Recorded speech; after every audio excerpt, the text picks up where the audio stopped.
94 का किस्सा है। मेरी स्कूलिंग पूरी हो चुकी थी और अब वक्त था कॉलेज चुनने का। मेरी गैंग में मेरे जो दोस्तों का ग्रुप था उसमें किसी ने लखनऊ यूनिवर्सिटी चुन ली, किसी ने दिल्ली यूनिवर्सिटी, कोई रुड़की चला गया और कोई रशिया। लेकिन मैं एकदम क्लियर था, मुझे इलाहाबाद यूनिवर्सिटी से ही ग्रेजुएशन करना था। क्यों? क्योंकि मुझे उस शहर की हवाओं में सांस लेना था जहां फिराक गोरखपुरी रहा करते थे। उन गलियों में भटकना था जहां फिराक साहब मॉर्निंग वॉक्स किया करते थे। इंग्लिश डिपार्टमेंट की वो दीवारें देखनी थी जिन्होंने फिराक साहब को बोलते हुए सुना था। कैंपस के उस पेड़ से बतियाना था जहां जाड़ों में कुर्सियां लगाकर फिराक साहब घंटों धूप सेका करते थे। मुझे नेत्राम की वो कचौरियां खानी थी जो फिराक साहब को बेहद पसंद थी।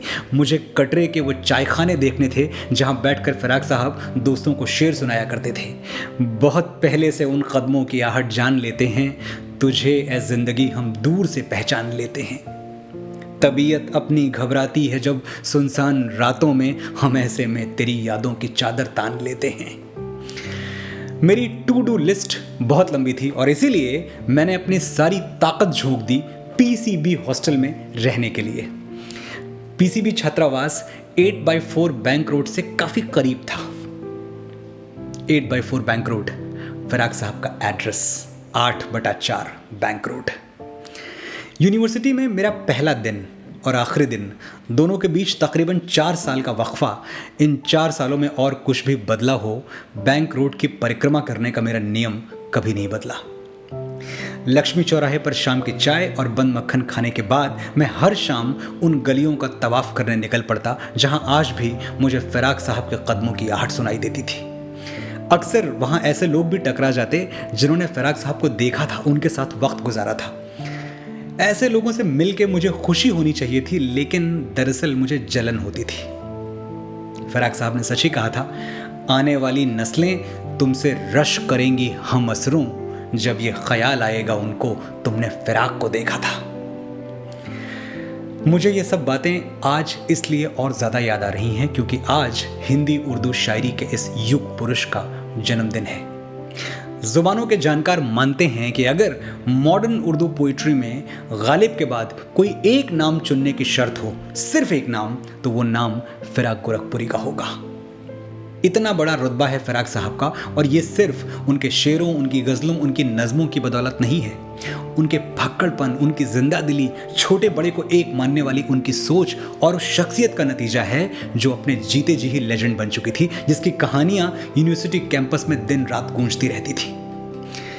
एक बार पंडित नेहरू इलाहाबाद विश्वविद्यालय में तकरीर कर रहे थे। सामने सैकड़ों स्टूडेंट्स और प्रोफेसर्स बैठे हुए थे।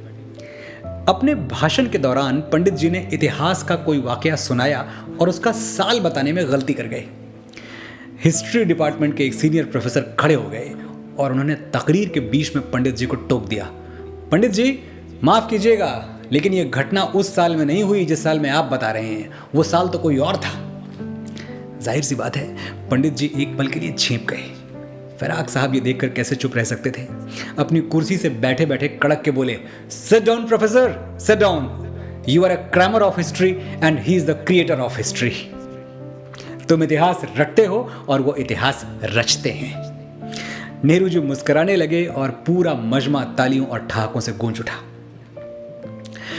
जब फिराक साहब का नाम बहुत बड़ा हो गया, इतना बड़ा कि इलाहाबाद शहर को उनके नाम से जाना जाने लगा, तो एक बार नगर पालिका से कुछ बड़े अफसर उनसे मिलने आए।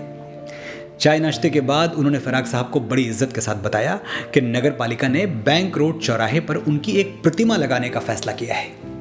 अब जीते जी किसकी प्रतिमा लगती है? फिराक साहब को इस बात पर बेहद खुश होना चाहिए था, बात खुशी की थी, लेकिन वो भड़क गए। उन्होंने फौरन अफसरान को बाहर का दरवाजा दिखा दिया, निकल जाइए मेरे घर से अभी और इसी वक्त। ऑफिसर समझ ही नहीं पाए कि क्या हो गया, गलती क्या हो गई, ऐसा क्या कह दिया उन्होंने। फिराक साहब चीखने लगे, अब ये दिन आ गए हैं मेरे कि बीच चौराहे पर कौवे मेरे सर पे बीट करेंगे? ऐसा सोचने की हिम्मत भी कैसे हुई आपकी? आइंदा ऐसा जलील ख्याल आए तो अपने बाप का पुतला लगा देना, खबरदार जो फिराक गोरखपुरी का नाम लिया। ये औघड़पन, ये अनप्रेडिक्टेबिलिटी उनमें कूट कूट के भरी हुई थी। उनके साथ रहना एक भूचाल के साथ रहने जैसा था। कब धरती डोल उठेगी कुछ पता नहीं। उनके साथी और शागिर्द रमेश चंद द्विवेदी बताते हैं कि फिराक के लॉन में एक बैगन का पौधा अपने आप उगाया था। पौधा अपने शबाब पर आ चुका था और उसमें एक बैगन भी लग गया था, सिर्फ एक। जाड़ों की नर्म धूप में बैगन बहुत खूबसूरत मालूम होता था और फिराक उसे आंखों में प्यार भरकर पहरों पहरों देखते रहते थे। नौकर को सख्त आदेश था पन्ना को कि खबरदार बैगन टूटने न पाए, अगर बैगन टूट गया तो कयामत आ जाएगी। बैगन को लकड़ियों से घेरना भी उनको पसंद नहीं था। इसी दौरान फिराक साहब को दिल्ली जाना पड़ गया। जाते जाते बैगन की हिफाजत की जिम्मेदारी नौकरों को सौंप गए, खास तौर से पन्ना को। दिल्ली पहुंचकर फिराक ने तार भेजा कि बैगन की पूरी हिफाजत और रखवाली की जाए। दिल्ली से लौटकर घर आए और उनका रिक्शा अभी गेट पर ही था कि तेज आवाज में कड़क के बोले, रमेश, रिक्शे से कूद पड़ो और फौरन अंदर जाकर देखो कि बैगन सही सलामत तो है। बैगन टूट चुका था। रमेश को खामोश देखकर वो समझ गए कि बैगन अब इस दुनिया में नहीं रहा। नौकर पर बहुत खफा हुए और ऐलान किया कि पन्ना, तुम्हारी पूरी 1 महीने की तनख्वाह काट ली जाएगी। पन्ना क्या करता, चुपचाप खड़ा था। कुर्सी पर बैठकर सर पे हाथ रख के फिराक गम में डूब गए। फिर अपना ही एक शेर पढ़ा, जब दिल की वफात हो गई है, हर चीज की रात हो गई है। बेचारा पन्ना, बैगन के चक्कर में उसकी तो 1 महीने की तनख्वाह मरी गई। उससे रहा नहीं गया, बोल पड़ा, बाबू, एक बैगन के लिए इतना हंगामा, 2 पैसे के बैगन के लिए मेरी महीने भर की तनख्वाह काट ली। फिर क्या था, वही हुआ जिसका डर था। फिराक चीख पड़े, वो 2 पैसे का बैगन था। वो बैगन नहीं, पूरा ब्रह्मांड था। देखा नहीं, उसके चारों ओर सूरज की किरणें किस श्रद्धा और भक्ति से तवाफ करती थीं, जैसे कोई पार्वती शिव की परिक्रमा कर रही हो। वो 2 पैसे का बैगन नहीं, तुम 2 पैसे के आदमी जरूर हो। पन्ना से रहा नहीं गया, बोला, बाबू आप दुखी ना हो और चिल्लाएं ना, मैं अभी जाकर बाजार से 10 बैगन ले आता हूं। फिराक का गुस्सा अब गम में बदल चुका था। बोले, पन्ना साहब, क्या तुम बाजार से बैगन लाकर इसी पेड़ में, उसी अंदाज में, उसी एंगल पर कोई और बैगन लगा सकते हो? उसे तुम्हारे बाप ने नहीं, सृष्टि ने पैदा किया था, कुदरत ने पैदा किया था। हवा कैसे उसे अपनी बाहों में झुलाती थी, किरणें चूम के उठाती थी और जमीन पर उस बैगन के होने से रंग था, नूर था, रौनक थी, रोशनी थी। पौधे की कोख उजड़ गई। खैर, छोड़ो इन बातों को, कोई मेरा दुख क्या समझेगा। जाओ चाय ले आओ, तुम्हारी तनख्वाह नहीं कटेगी। फिराक गोरखपुरी किसी इंसान का नहीं, एक बैंगन में ब्रह्मांड देखने वाली आंखों का नाम था। उस कलम का नाम था जो कागज पर स्याही नहीं, दिल का खून उड़ेल देती थी। एक मुद्दत से तेरी याद भी आई ना हमें, और हम भूल गए हों तुझे, ऐसा भी नहीं। फिराक साहब का पागल दिल और जीनियस दिमाग, दोनों की अनगिनत कहानियां मुझे ज़बानी याद हैं। अगर आप और सुनना चाहते हैं तो कमेंट सेक्शन में लिखें और मेरा चैनल सब्सक्राइब कर लें। Thank you for your time. Timeless, कालजयी। कालजयी रचना कौन सी होती है? बहुत सीधा सा अर्थ है कि जिस पर समय की धूल न जमे, बरसों बरस गुजर जाने के बाद भी जो कहीं से पुरानी ना लगे।